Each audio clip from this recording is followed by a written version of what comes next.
Welcome back. Welcome back to Huddle at Home. I'm Mason. And I'm Natalie. And oh my goodness, we are so glad you're here. How was your week, honey? Mine was, an experience. Yeah, I think an experience is putting it lightly, especially with, our trio of chaos. Between the 13, 17, and 20-year-old, it's never a dull moment, is it? Never a dull moment. Just this morning, our 17-year-old, bless his heart, tried to make breakfast and ended up setting off the smoke alarm again for toast. Like, how do you even... I know, right? And then, of course, the 13-year-old immediately asked if it meant she didn't have to go to school. Classic. Absolutely classic. So speaking of, the lovely, shall we say, dynamic of our household, that actually brings us to today's topic. Because let's be real, with 3 kids, busy schedules, and just life, there are always little things that pop up, right?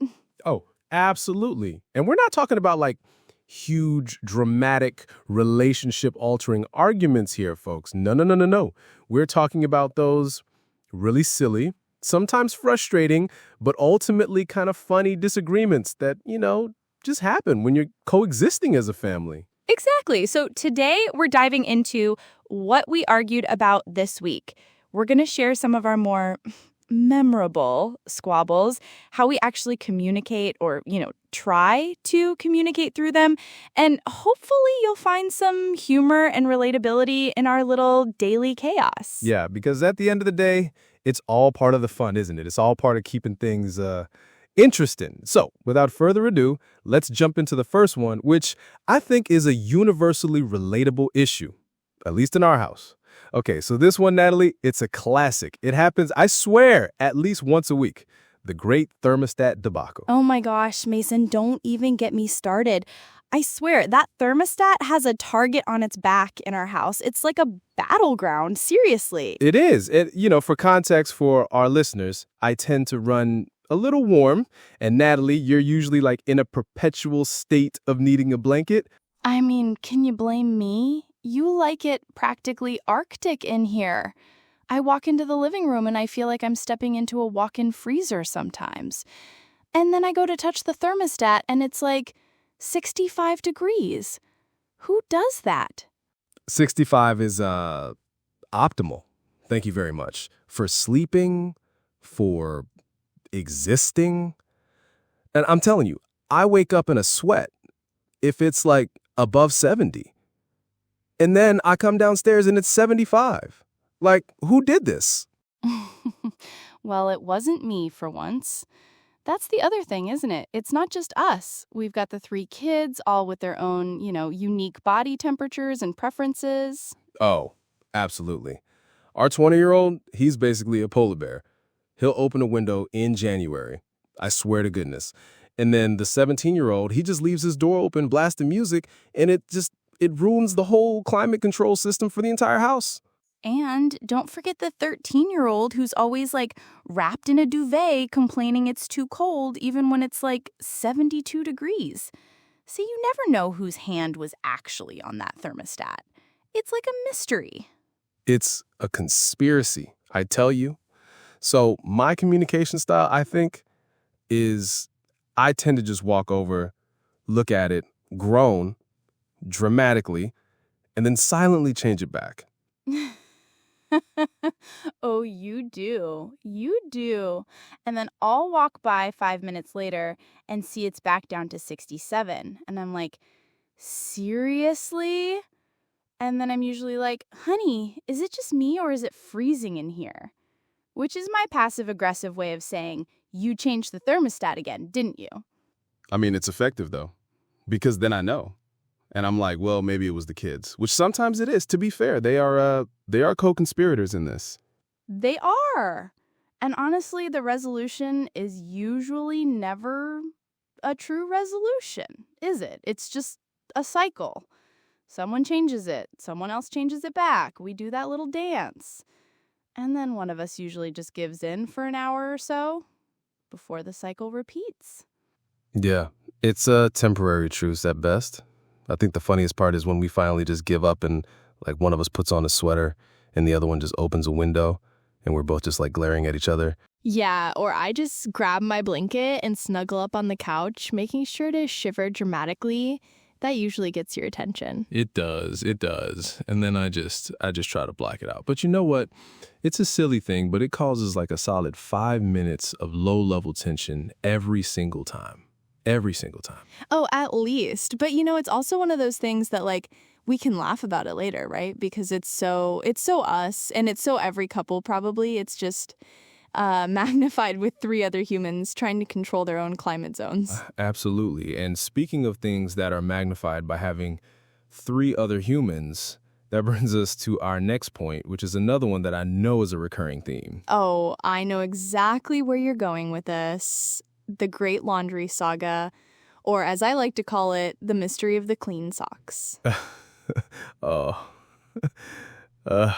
See, just hearing you say that, it gives me like a twitch, honestly. It's not even just the socks, Natalie. It's the whole like process of laundry with 3 teenagers. It's a full-time job. It really is. I mean, we've got the 20-year-old who he kind of does his own, sometimes for the night just sits in a basket clean for like 3 days, and then suddenly he has nothing to wear again. Yeah, and then he's rummaging through it, and somehow everything gets unfolded and then, re-wrinkled. So it's like, what was the point of even washing it? Exactly. And then the 13-year-old, bless his heart, he'll just wear things until, I don't know, they can walk themselves to the hamper.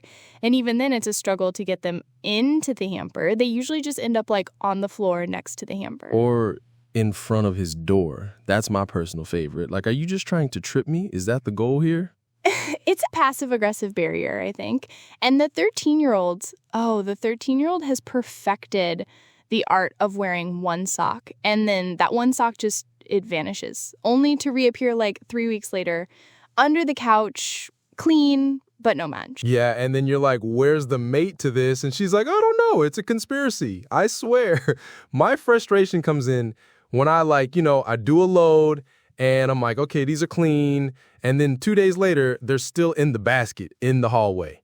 Or even worse, they're back in their room, but somehow still not put away. Right? Like the job isn't done until it's put away, people. And we've tried everything, Mason. We've done the chore charts. We've done like no clean clothes until you put away your old ones. And that works for like a day and a half. Yeah, exactly. And then they just start wearing like actual dirty clothes. And I'm like, okay, no, we can't do this. So then I cave. And then you get frustrated with me for caving. Well, because then it becomes our problem again. And that was the big one this week, wasn't it? Like, I walked into the laundry room and there was just like this mountain of clean socks just all over the table. And I looked at you and I was like, Natalie, whose socks are these? And you gave me that look. The don't even start with me look. Because I knew exactly who it was. It was a mixture of all 3 of them, honestly. A sock summit. And my immediate thought was, I just washed these. I'm not sorting them again. And I'm like, but they're clean. And you're like, I did my part. And then we have that little back and forth where we're like, well, who's actually going to do it? Yeah, and I think I said, you know what, whoever needs socks can go through that pile and find them, which obviously nobody did because they would rather just buy new socks. It was quite the standoff. And I think what happened was, I think I ended up, folding half of them just so I could clear the table to like put dinner stuff on it. And then I think you came by later and just like scooped up the rest and put them in one of those everyone's baskets. Yeah, the mystery basket where, if you don't claim it within 24 hours, it just gets rewashed again, or it goes into the donation pile, which has actually happened with a few things. I'm not going to lie. Yeah, the threat is real. It's a passive way of getting them to like engage, but it's so frustrating because it's such a basic thing, like just take your clean clothes and put them in your drawers. It is, and yet it causes this like low-level simmering annoyance that it just lives in the house until someone breaks and deals with it. And it's usually one of us. It's usually us, but we always say we're teaching them responsibility, and then we just pick up the slack. But it was funny looking at that mountain of mismatched clean socks. It was almost artistic. It was like a sock sculpture, and Honestly, it's one of those things where you just have to laugh because if you don't, you'll just cry looking at it. But hey, at least they were clean socks, right? That's something. Oh, absolutely. Don't even get me started on the plates under the bed. No, we're not doing that right now. But speaking of things that cause a little bit of, negotiating, our next point is definitely one of those. And that is the never-ending saga of Kid Taxi Duty. Oh my gosh, the scheduling showdown. This one is a classic. It's almost a daily occurrence, isn't it? With 3 kids all doing different things at different times. It is. I mean, our oldest, the 20-year-old, he's got his job, right? And sometimes his shift ends late and cannot get to anyone to help. And then the 17-year-old, he's got soccer practice that ends at 8 p.m. or he wants to go to a friend's house, which is always like 20 minutes away. And then our 13-year-old, she's got dance or, she wants to go to the mall with her friends. And suddenly, boom, it's like, Mom, can you pick me up? Or Dad, can you drop me off? And you're just looking at your phone and it's like, who's doing what? Exactly. And, my approach tends to be like, okay, let's get the calendar out. Let's figure this out on Sunday. Who's where, when. I like to have it all laid out, And I appreciate that. I do. But sometimes, things just pop up. Or a kid will tell you about something and then they don't tell me, or vice versa. And then suddenly it's 5:30 p.m. and the 17-year-old's like, oh, by the way, practice got moved up. I need to be there in 10 minutes. And you're still at work. That happened just this past Tuesday. I swear I thought you knew about the soccer practice change. I was still at my desk wrapping up thinking Mason's got this. I had no idea. I was just walking in the door, throwing my keys down, thinking, oh, I've got an hour to chill before I have to do anything. And then he pops his head around the corner and he's like, Dad, I need to go now. And I'm like, go where? What? And then I get the text, did you know about this? And I'm like, oh yeah, I told you this morning. You know what? I have a selective memory when it comes to last minute additions to my chauffeur schedule. I think I blocked it out. But that was where the argument started, right? Because I was like, Natalie, why didn't you put this on the shared calendar? And you were like, I told you. It's ingrained in your brain now. And I was like, I verbally communicated it. That counts, right? And then we start debating what constitutes proper communication when it comes to kid logistics. Is it verbal? Is it text? Does it have to be on the big family calendar in the kitchen or the digital one?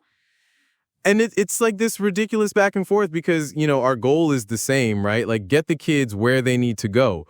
But the method is where we diverge. I'm a bit more of a, we need a plan for the plan kind of guy. And I'm like, let's just figure it out when it happens as I get stuck with it because I'm the one who didn't plan. No, but seriously, that Tuesday, it was a sprint. I think I threw on whatever was closest, grabbed the keys and just peeled out of the driveway so we could get him there on time. I remember looking at you later that night and you were just shaking your head. I was, because you know what ended up happening? You got there 5 minutes late and Cameron had already called a teammate's parent to get a ride. So you drove all that way for nothing. Oh, that's right. See, I've already repressed that part.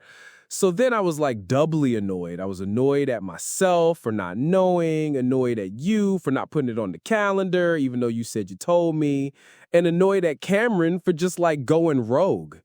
But then, we had to laugh about it later because it was just such a perfectly chaotic snapshot of our lives. 3 kids, 3 different schedules, 2 parents with different planning styles.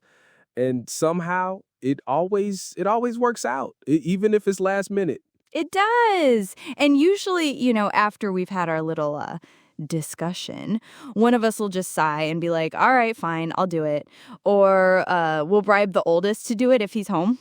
Oh, the 20-year-old is the ultimate delegator.